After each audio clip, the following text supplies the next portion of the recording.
Broadcasting from the Business RadioX studio in Alpharetta, it's time for ProfitSense with Bill McDermott.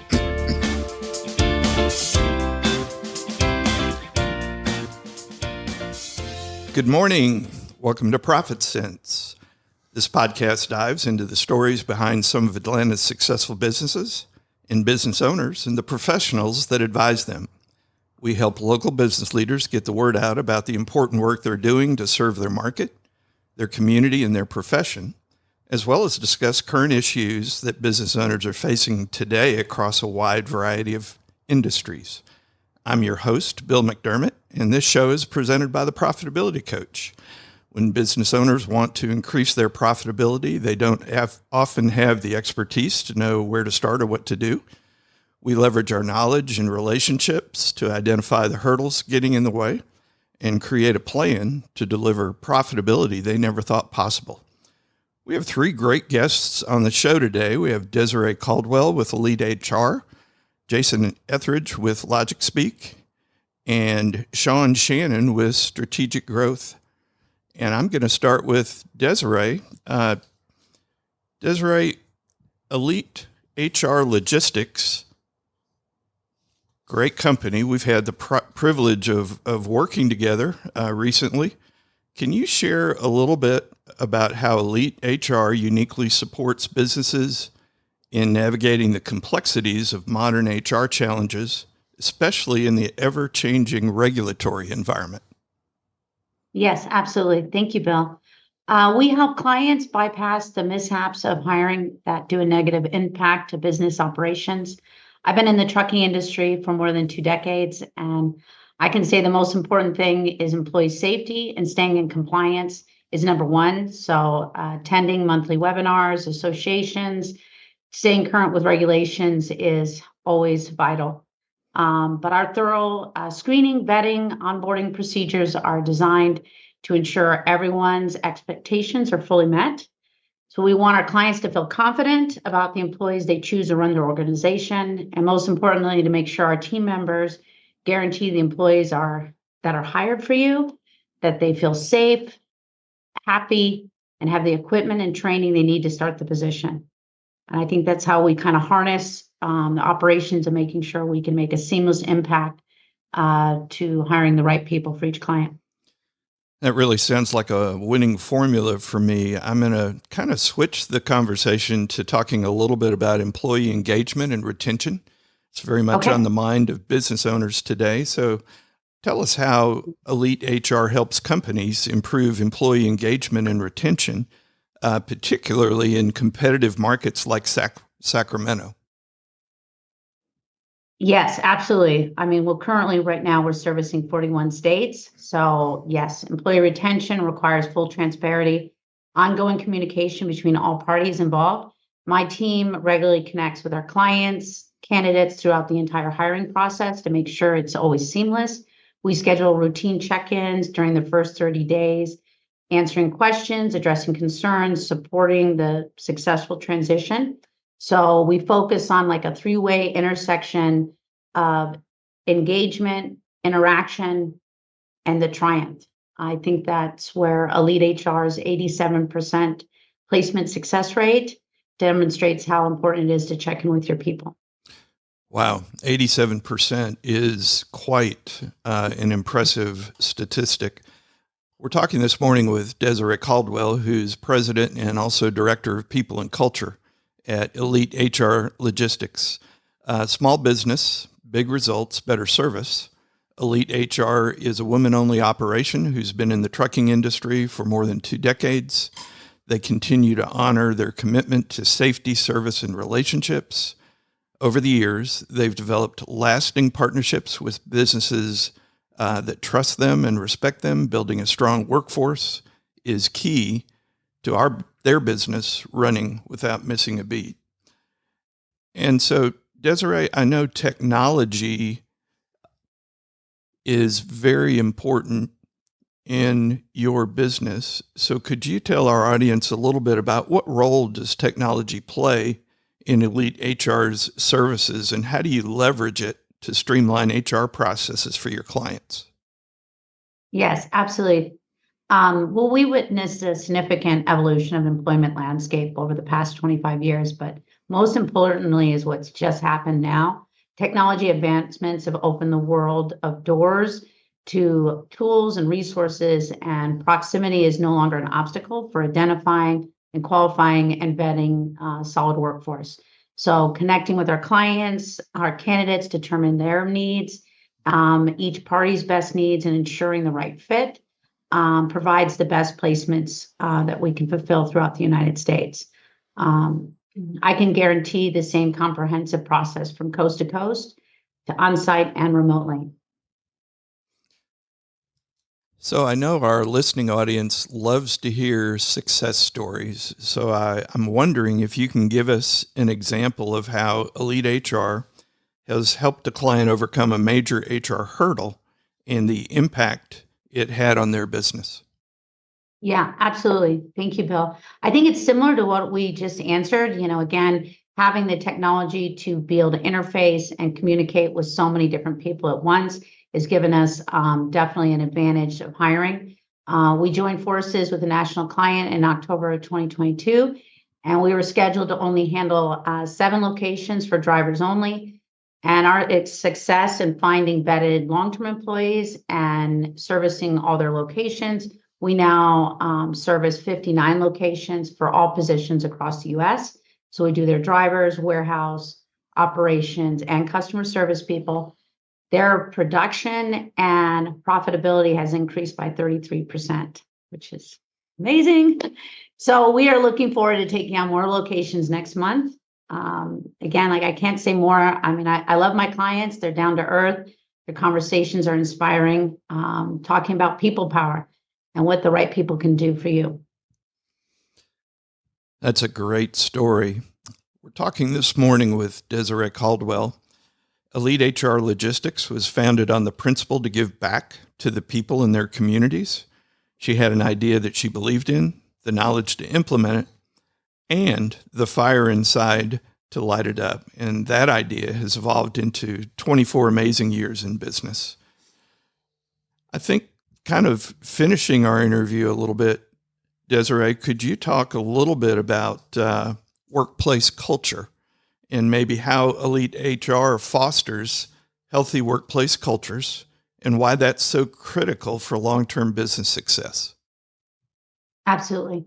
I think work culture is something that we continuously need to improve and always keep our eyes and doors open for new ideas, because keeping a happy workforce is productive, eager to contribute, and they're committed to growing your business with you. And I think that also ties into finding the right people to join your team. Employee satisfaction will already be eliminated if you don't have the retention in place. So communication, scheduling bi-monthly team building events is critical. Strong working relationships within your office is key to an excellent employee retention. The road to success does not need to be traveled alone. Absolutely. I couldn't agree more. Desiree, if we have some listeners that need to reach out and do business with you, what is the best way for them to get in touch? They can, obviously call our office, email, or they can email the Elite team, which is the Elite team at elitehrl.com. And that actually corresponds. We work as a single unit in our office. So whether payroll's online or strategic manager, recruiters, we all interface the same email. So we work as a single unit. That is great. Thank you so much for coming on ProfitSense today. Not only your business, your story, but your passion really comes through in how you serve your clients. Thank you, Bill. It's been a pleasure working with you. We're going to now talk with Jason Etheridge with LogicSpeak. Jason's the founder and president of LogicSpeak, a managed IT service provider that empowers the modern workforce through technology, strategy, support, and security. And also, LogicSpeak recently celebrated its 20th anniversary. Jason, 20 years. Congratulations. Thanks so much. We've been so grateful to be in business so long. Yeah. So looking back over that 20-year span, what are some of the pivotal moments or decisions that shaped your journey? So it's been quite a journey. We started, as you mentioned, 20 years ago. I founded the business with a business partner, and we were 50-50 owners, and, really kind of like most people starting businesses, we didn't know what we were doing. And, we agreed on most things, but, after about 8 years, we decided that our interests had diverged. And so one of the most pivotal things was actually to buy out my business owner. So that was our business partner. So that was, a lesson in, business right there, to negotiate and buy something you already owned half of. One of the other things that along the way that we did to grow was to acquire another company in 2015. Again, we had to learn a lot about what that means and M&A. And then most recently, we implemented EOS. I'm sure a lot of your listeners have read the book Traction and have implemented EOS. Excellent book. And that was one of the most pivotal things as a company that we could do to help us to manage well. No one teaches you when you start a business how to manage a company. Sure. And so that really helped to put one of the puzzle pieces in place that we needed. Yeah, that's outstanding. So I want to shift the conversation now and basically talking about managing financial growth. Managing financial growth is crucial for sustaining a business long term. So how has your financial perspective evolved over time? So that started in a pressure cooker called COVID, when prior to that, we didn't have to do a lot to manage our financial growth. But through COVID and with the uncertainty, instability of the market, we really had to try to learn how to be more financially mature. And so that we started that process planning for a recession.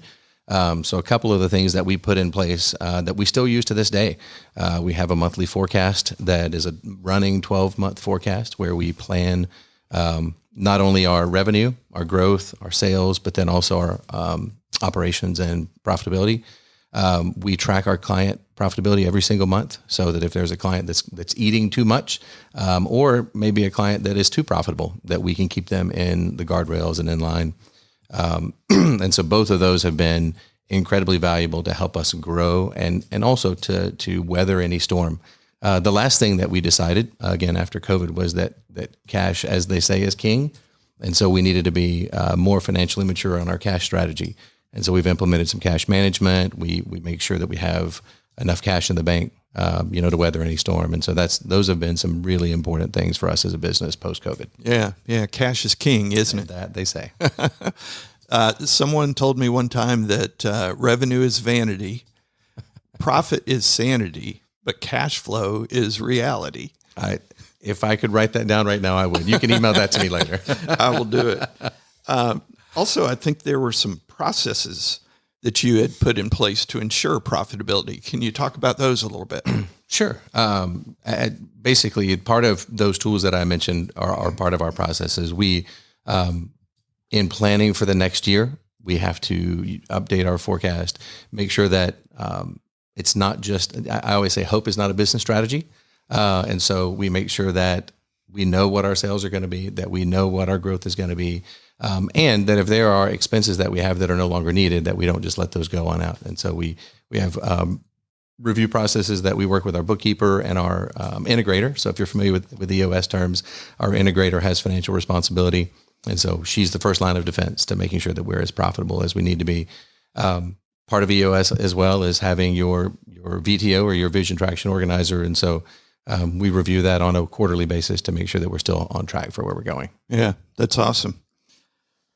We're talking today with Jason Etheridge with LogicSpeak. LogicSpeak works with Atlanta local businesses to provide proactive technology strategy, support, and security. Since 2004, LogicSpeak has focused on making a positive impact on organizations to leverage technology better. And so, Jason, technology changes rapidly. How have you navigated and adapted your business model to stay relevant and competitive over 2 decades? And what advice would you give to entrepreneurs facing similar challenges today?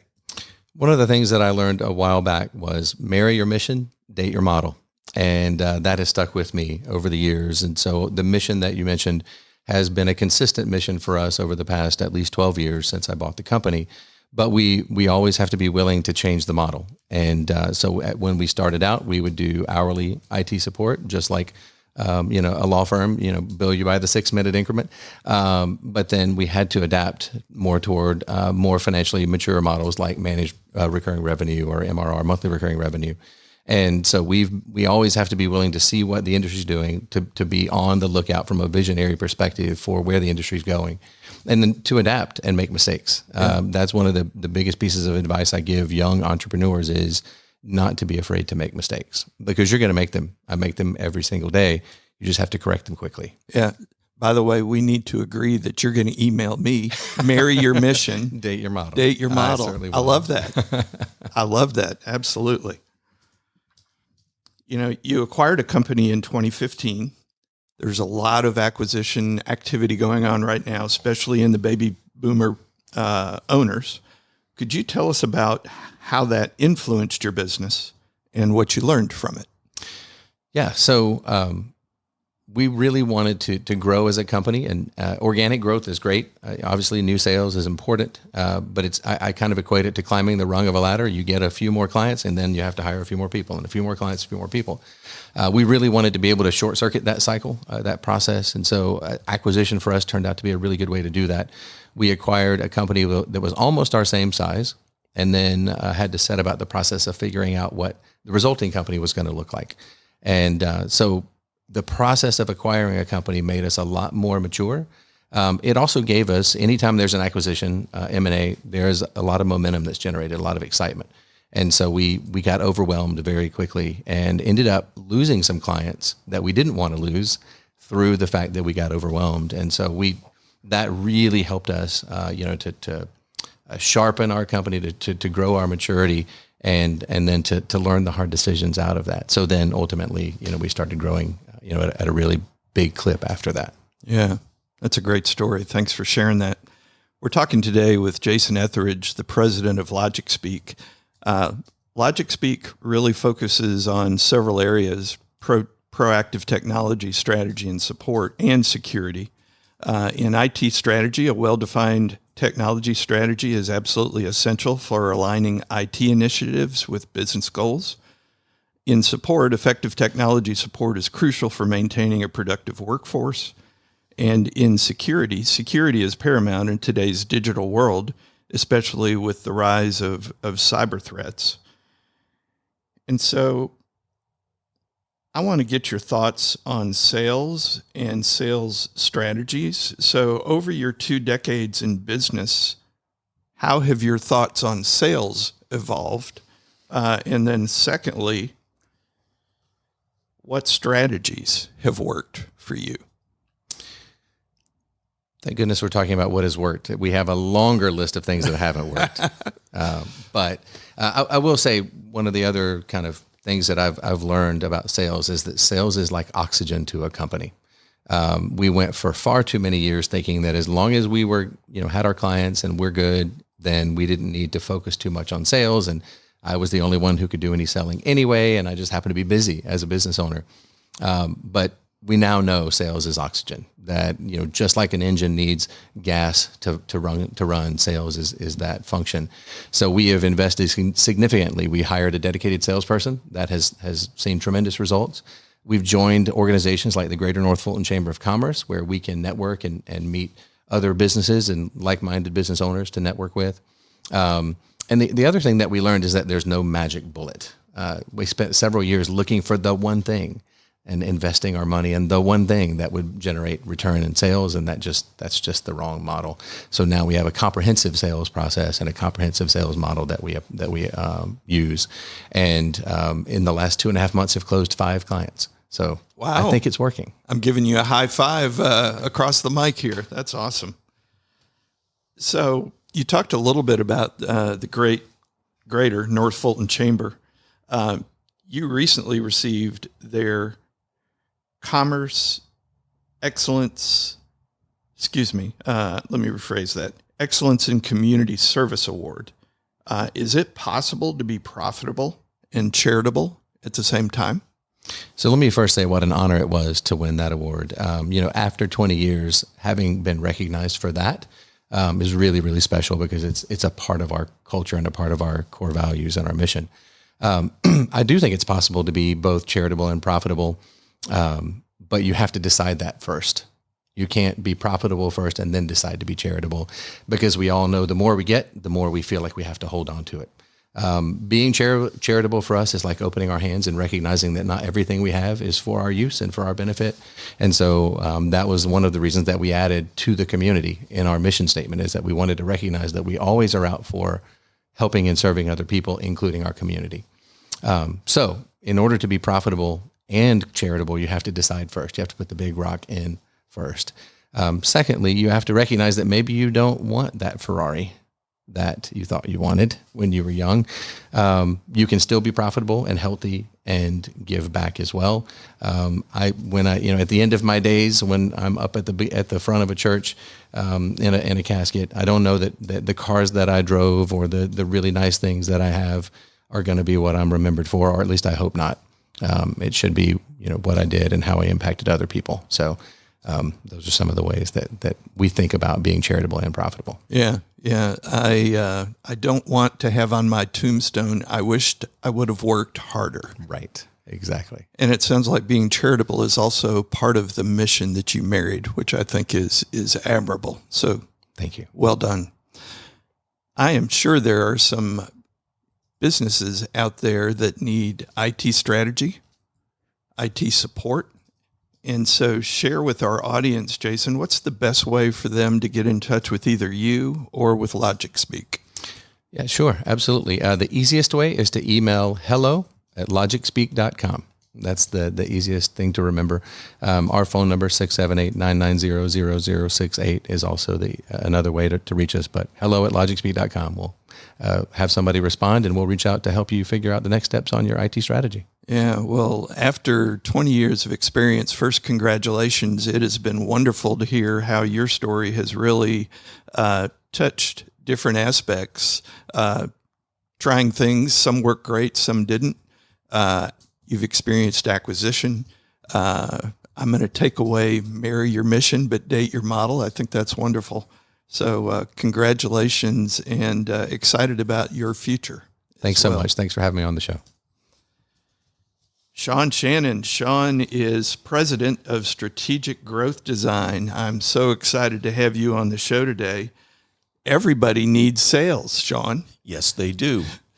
And so to kind of kick us off, what are the three things that most small to medium-sized businesses lack in their sales strategy? Well, people, culture, and structure are the approach that I tend to look at. You've got to have the right people, folks that know how to, and know the difference between a hunter and a farmer. A lot of salespeople start out as hunters and become farmers. You've got to have the right culture in place, and that means that you have alignment between your operations, your marketing, and your sales. And you have to have the right processes in place, the structure. And I like to talk about sales infrastructure, which is do you have individual sales quotas? Because 80% of small businesses do not have individual sales quotas for their teams. They have a team goal, but they haven't assigned it out. Do you have a 2 to 3 year revenue plan? Do you have a sales playbook? Is it an onboarding process? Do you have the job descriptions put together? Do you have a leadership plan for your team? Most of the businesses that I wander into, I find that it's the CEO or the owner that's running sales because they were the original salesperson. Yep. And they've become swamped and overwhelmed with what it takes to actually run that people, culture, and structure for their sales team. Yeah, it gets harder. Growth increases the complexity of an organization. So let's talk about a paradigm. So when I was in banking, I found out that banks tended to promote their greatest salespeople into managers. And I will share, I'm being transparent here. I was a great salesperson, but I was probably at best a good manager. Yeah. And so I just want to ask you the question, why do so many great salespeople fail as sales leaders And how do you change that? Well, this is just absolutely typical for most organizations. You look, this person is great at sales. Gee, let's make them the sales leader. All the things that made them a great salesperson are the things going to make them a terrible sales manager. Great salespeople are singularly focused. They are only focused on what it is that's in front of them that's going to make them money. They tend to think tactically as opposed to strategically, because sales at its basic is a tactical position. And they love the control that they have in their day and in their income. And as a sales leader, you've got to give the control to your salespeople.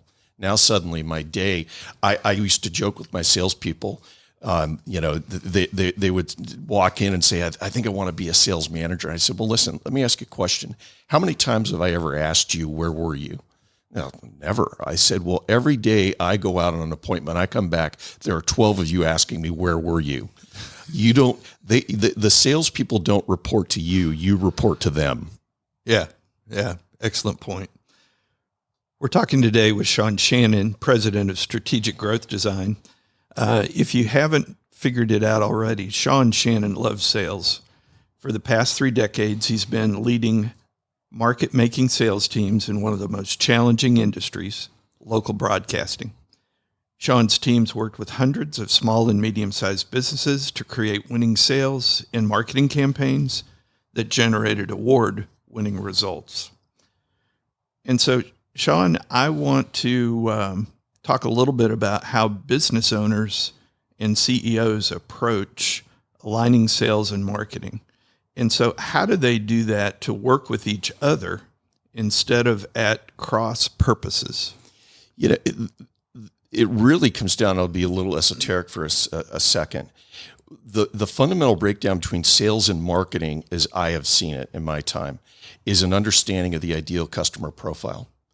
In other words, marketing oftentimes is providing leads to the sales team that are of no use to them, because marketing doesn't understand what the sales ideal client profile is. And sales is guilty in that because they have not fed to marketing what that looks like. Peter Drucker's famous for saying that the vast majority of businesses have no idea what their customers are buying. They know what they're selling to them, but they don't know why the customers are buying it and for what use.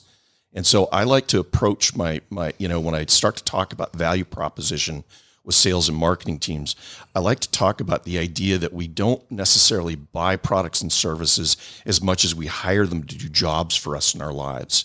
And if we can untangle what that job is, that whatever product or service we're selling is, that the customer is hiring it to do for them in their business, we're going to end up with an alignment between sales and marketing if both understand what that job is. That's such a great point. Now, I have a client right now who is in the process of, actually, I've got several clients that are hiring salespeople. So invariably, the question of compensation comes up. So how do you best approach the question of compensation design for your sales team? Well, it comes down to, we manage what we measure. We should incent behaviors that are going to be productive.